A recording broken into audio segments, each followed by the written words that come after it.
அப்பாவுக்கு அந்த ஒரு பிரச்சனை தான் இருந்துச்சுன்னு யார் ரகுமான் அவங்களுடைய மகன் ஒரு சில விஷயங்களை சொல்லியிருக்காங்க. மும்மொழி கொள்கையை பத்தி பேசினதுனால நீயா நானா நிகழ்ச்சிக்கு இப்படி ஒரு பிரச்சனை வந்துருச்சா, இவங்களோட நான் அதிகமா நேரம் செலவழிக்கணும்னு விஜய் அவர் சொல்லியிருக்காரா, பல நாள் ரகசியத்தை ரொம்ப அவங்க உடைச்சு பேசியிருக்காங்களா, இவ்வளவு பெரிய பங்களாவை நயன்தாரா வாங்கியிருக்காங்களா, வாங்க என்னாச்சுங்கிறத இந்த வீடியோல பார்க்கலாம். ஏஆர் ரகுமான் அவர்களுக்கு நெஞ்சுவலி, அவருக்கு கொஞ்சம் உடல்நிலை சரியில்லை, உடனே மருத்துவமனையில சேர்த்திருக்காங்க, தீவிரமான சிகிச்சைகள் போயிட்டு இருக்கு அப்படின்னு எல்லாம் ஏகப்பட்ட செய்திகள் வந்துச்சு. உதயநிதி ஸ்டாலின் அவர்கள், மு.க. ஸ்டாலின் அவர்கள்ல இருந்து எல்லாருமே நலன் விசாரிச்சு அவர் நலமோடு இருக்காரு அப்படிங்கிற மாதிரி பதிவிட்டு இருந்தாங்க. அந்த வகையில ஏஆர் ரகுமான் அவங்களுடைய மகன் இப்ப ஒரு சில விஷயங்கள் பேசியிருக்காரு. அன்புள்ள ஃபேன்கள், குடும்பத்தினர் மற்றும் நலம் விரும்பிகள் எல்லாருக்குமே வந்துட்டு ரொம்ப நன்றி, உங்களோட அன்பு, பிரார்த்தனைகள், ஆதரவுக்கு ரொம்ப நன்றி. என்னோட அப்பா வந்து டீஹைட்ரேஷன் காரணமா தான் கொஞ்சம் பலவீனமா உணர்ந்தாரு, அதுக்காக வழக்கமான மருத்துவ பரிசோதனைக்காக தான் நாங்க போனோம், இப்ப அவரு நலமா இருக்காரு. உங்களுடைய அன்பான வார்த்தைகளும் பிரார்த்தனைகளும் எங்களுக்கு ரொம்ப முக்கியம், உங்களோட அக்கறைக்கு தொடர் ஆதரவுக்கு ரொம்ப நன்றி அப்படிங்கிற மாதிரி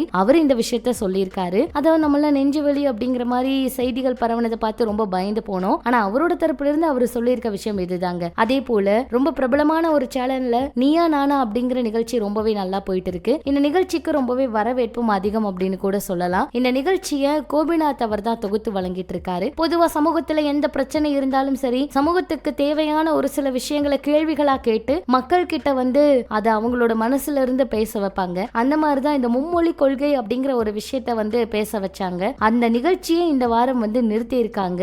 ஆதரிப்பவர்களும் எதிர்ப்பவர்களும் அப்படின்னு சொல்லிட்டு தான் நீயா நானாவோட இந்த நிகழ்ச்சியை வந்து கொண்டு போயிருந்தாங்க. ஆனா கடைசியில திடீர்னு அந்த நிகழ்ச்சியை விட்டுட்டு வேறு ஒரு நிகழ்ச்சியை வந்து போட்டிருக்காங்க. நிறைய பேர் பார்க்க ஆர்வமா இருந்தாங்க, திடீர்னு நிறுத்தப்பட்டிருக்கு. இதுக்கான காரணம் என்ன அப்படின்னு ட்விட்டர்ல ஒரு சில விஷயங்களை வந்து எல்லாருமே கேள்வி கேட்டுட்டு இருக்காங்க.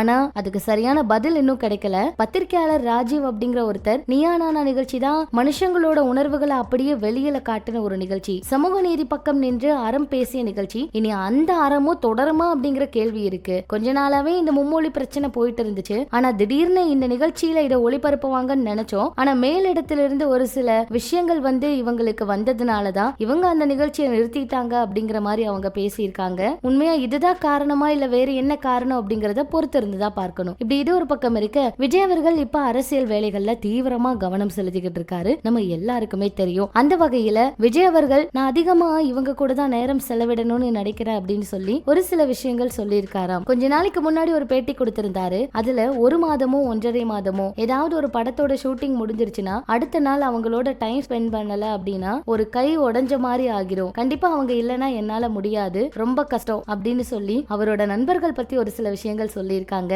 இதனாலே விஜய் அவருக்கு அவரோட நண்பர்கள் மேல இவ்வளவு பாசம் அப்படிங்கிற மாதிரி கருத்துக்கள் எல்லாம் பதிவிட்டு அந்த வீடியோவை எல்லாரும் ஷேர் பண்ணிட்டு இருக்காங்க. அதே போல விஜய் அவர் கூட ரம்பா அவங்க படம் நடிச்சிருக்காங்க, எல்லாருக்குமே தெரியும். ரம்பா அவங்களும் விஜய் அவரை பத்தி ஒரு சில விஷயங்களை வந்து ரொம்ப சுவாரஸ்யமா சொல்லி இருப்பாங்க. நினைத்தேன் வந்தாய் படத்தோட காட்சி குறித்து பேசுறப்ப விஜய் சார் கனவு கண்டுட்டே இருப்பாரு, நான் எங்கேயோ கைத்துல தொங்கிக்கிட்டு இருப்பேன், அவர் வேறு இடத்துல ஆடிட்டு இருப்பாரு, என்கிட்ட எங்க ஆடுறீங்க, எந்த ஷூட்டிங் போயிட்டு வரீங்க அப்படின்னு விஜய் சார் கேட்டாரு. நான் சார் உங்க கூட தான் இங்க ஃபாரஸ்ட்ல டூயட் ஆடிக்கிட்டு இருக்கேன் அப்படின்னு. அதுக்கு விஜய் அவரு நான் இங்க விஜய் கார்டன்ல ஆடிட்டு இருக்கேன் அப்படின்னு சொன்னாரு. என் சினிமா வாழ்க்கையில என்கிட்ட ஃபர்ஸ்ட் ஹீரோயின் போல கவலைப்பட்ட ஹீரோ விஜய் அவர் தான். விஜய் அவருடைய நல்ல மனசையும் நான் சொல்லியே ஆகணும். லண்டன் போறப்ப விஜய் அவர் என்கிட்ட உங்களுக்கு ஏதாச்சும் வேணும்னா சொல்லுங்க, நான் வாங்கிட்டு வரேன்னு கேட்டாரு. ரொம்ப நல்ல மனிதர், அவர் எனக்கு ரொம்ப பிடிக்கும் அப்படிங்கிற மாதிரி பேசியிருக்காங்க. அப்புறம் நயன்தாரா அவங்க பிரம்மாண்டமா ஒரு பங்களா வாங்கியிருக்காங்களாம். பிரமிக்க வைக்கிற புகைப்படங்கள் இப்ப சமூக வலைதளத்துல வெளியாகி இருக்கு. இதை பார்த்த ரசிகர்கள் எல்லாம் ஆச்சரியப்பட்டு போயிருக்காங்க. இதுதான் அதிகமா ஷேர் ஆயிட்டு இருக்கு. இதெல்லாம் பற்றி உங்களோட கருத்துக்களை சொல்லுங்க. இன்னும் இது போல நிறைய சினிமா தகவலை தெரிஞ்சுக்க நம்ம சேனல் கூட இணைஞ்சிருங்க.